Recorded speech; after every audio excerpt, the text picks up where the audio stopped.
This all started when my dad decided he wanted to relive his childhood, which, judging by his stories, was mostly him falling out of trees and blaming the squirrels. A few weeks ago, he announced at dinner that he was going to build us a treehouse. My sister, being 6, was thrilled. I, being 16 and in the middle of a highly competitive Mario Kart tournament, was less enthused but nodded along because Dad's enthusiasm is contagious and also because he controls the Wi-Fi. One minor hitch: our backyard has exactly 0 trees. Not one. Not even a bush that could be described as ambitious. Undeterred, Dad spent the next few weekends constructing what I can only describe as the Taj Mahal of tree houses, except, without a tree.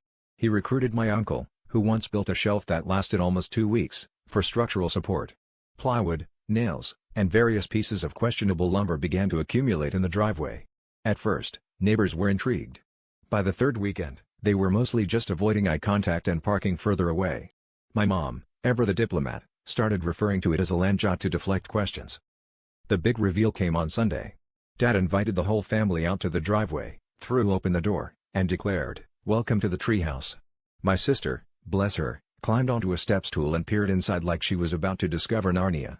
Instead, we found a carpeted floor, a tiny window, and a mini fridge, stocked with Capri Sun and what I strongly suspect was Dad's emergency stash of root beer. The only thing missing was, well, a tree. Dad just grinned, gestured proudly, and said, "It's got central air, try finding that in the wild." Now, every time someone comes over, we have to explain why there's a luxury shed blocking half the driveway. Dad insists it's a mobile treehouse experience, which is basically a fancy way of saying he built a treehouse without a tree. I guess you could say we've really branched out, just not upwards.